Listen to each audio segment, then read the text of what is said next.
Liverpool 3, Newcastle 2. Just the definition of a classic Premier League game. Let's talk about it. Like I said in the intro, just a classic Premier League game. This is every single thing you want in a Premier League game. And if anything, this game delivered more than what I was expecting. I was expecting a draw. A lot of people that I was listening to heading into the game were saying 2-2 draw, and I was like, you know what? I can see it. Liverpool's, center back situation's a little shaky. I was questioning the amount of goals, though, just for Newcastle. I mean, they really struggled to score last week. And at times in this game, we even did see them struggle to score, specifically in the first half. I did not expect a game winner at the end of the game, which we will get into. But, man, what a game. Just like I said, a classic Premier League game. And I feel like this game really had a lot of implications for the season moving forward and told us a lot about these teams. So, of course, this was the Isak game. This was the Isak game. Obviously, Isak wasn't playing, but, all the drama, blah, blah, blah. I kind of want Isak. I wish he was bought prior to this game or something. Like, I wish there was a way we could have seen him playing for Liverpool. Obviously, we weren't going to see that happen, but regardless, it was the Isak game. But, man, like I said, this game delivered. I mean, my takeaways in the first half were Newcastle, in my opinion, was arguably the better team. They were the better team. They had so many chances, so many freaking chances. Newcastle had so many. They just couldn't put the ball in the net. I mean, again, they had, I would say, a good 3 to 4 real quality chances, and they just couldn't score. And shocker, they couldn't score because Isak isn't playing. And you can just see every single week how much Newcastle are really, really missing him at striker. Not saying Gordon is a bad player, but Gordon at the 9, I'm just not sure if it's it. And just when you think, Liverpool are kind of struggling a little bit, Newcastle are putting a ton of pressure on them, especially that crowd. St. James was phenomenal today. Gravenberch just has a beautiful strike. Nick Pope wasn't even looking in that direction. Completely fooled the keeper. And in typical Liverpool fashion, they make something out of nothing and they're up 1-0. And right before the half ends, Mr. Number 9 himself, Mr. Gordon, goes in for a crazy, crazy slide tackle on Van Dijk. Clear red. Not sure what he was thinking. I just don't know what his thought process was there. You're going into halftime. I understand wanting to be aggressive. But to go for that aggressive of a tackle, and you went for it on Van Dijk, it's not like this is a nobody. This is, Van Dijk, arguably the best defender for Liverpool. It's not really even an argument. One of the most popular players for Liverpool, a Liverpool captain. I was shocked by that. Dumb decision by Gordon. Just stupid stuff there, and that put Newcastle down to 10 men heading into half. Only is going to lower morale heading into half. And right after half, I mean, again, I don't know if, morale was lower. I'm not sure. Ekitike scores instantly. Phenomenal goal. Oh, my gosh. Ekitike is slowly, and it's only been a couple games, he's slowly becoming one of my favorite players in the Prem. Strictly just because of, number one, his ability to score. He just has the body movement for it. I don't know how to explain it, but he's similar to an Isak in a way where he can kind of just finesse his way over anywhere, strike it, bang, it's a goal. Also, number 2, I'm calling him the silent assassin. When he scores, he doesn't showboat. He doesn't do anything. He acknowledges the Liverpool fans, and he just kind of keeps it quiet. But he's cold, man. This guy is calculated. I like what I see from his game. And again, technically, if we're counting the Community Shield, he scored 3 goals. But, man, 2 games in with Liverpool, he scored in both. Do they even need Isak? Because the way this guy's playing right now, again, it's 2 games. 3 if you want to count the Community Shield. He looks really, really good. So I'm really liking what I'm seeing from Ekitike so far. And then 10 minutes later, Newcastle finally getting the game. Finally. I always butcher this guy's name. Gimaresh. Not sure if I'm going to say his name right. He scores. I love the energy he was bringing on in his celebration as well. He was getting the Newcastle fans excited. And he scores, and then I was like, okay, we have a game. We finally have a game. It wasn't pretty how Newcastle scored, but they did get it done regardless. And then it was pretty tight here and there. And then all of a sudden, a defensive mishap in the 87th minute. Newcastle kicks the ball out. It's a pretty deep kick.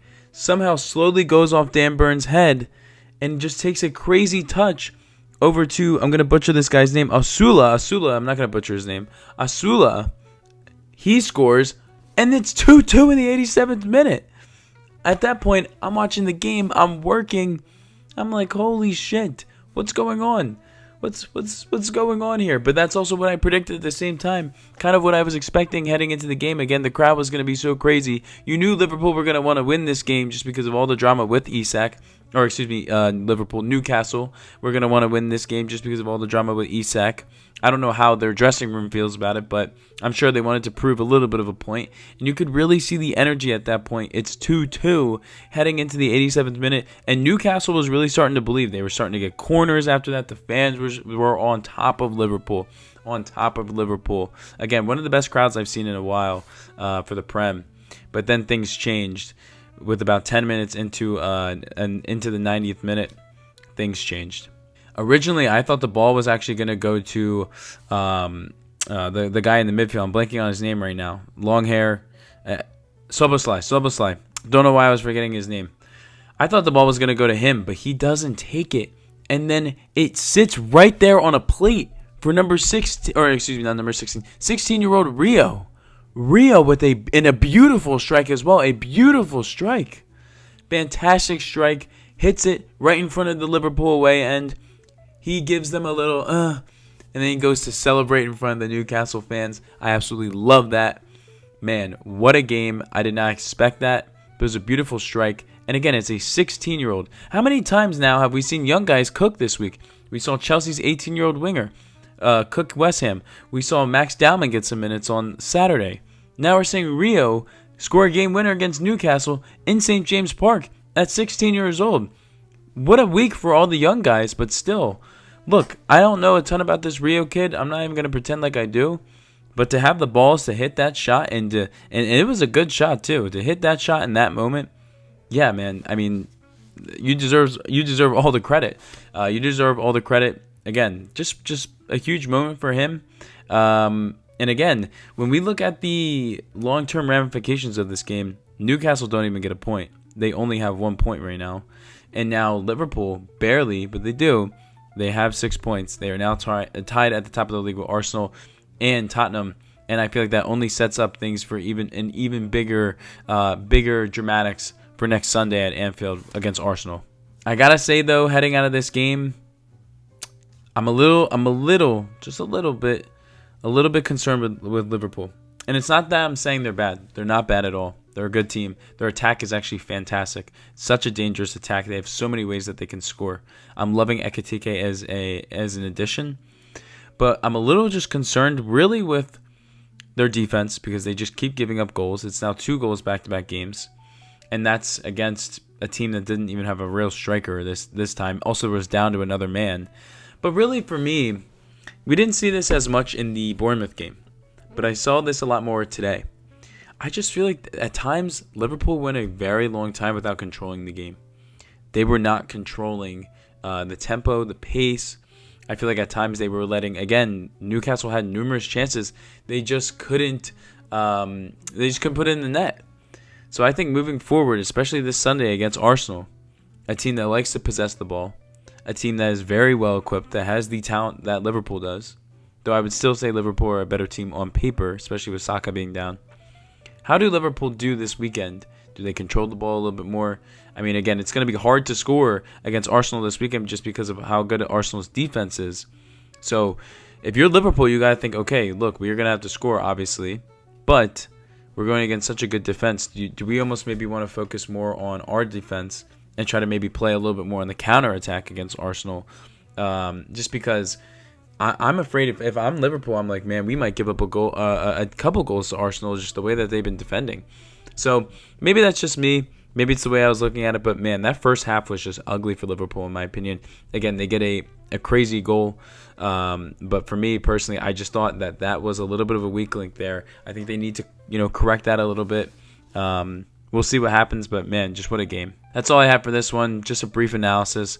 Thought it was a fantastic game. Classic Prem. Classic Prem's why I watch this freaking sport. Absolutely loved it. The shithousery as well with the Newcastle fans and the Liverpool fans chanting about Isak. It was just beautiful. It's what the Prem is made for. But yeah, that's all I had in this one. If you like this video, feel free to give it a like. If you have any thoughts on the game, leave them down below in the comment section. If you like my type of content, feel free to subscribe. And check me out on TikTok. The link is in the description. And I will see you guys on the next one. Peace, guys.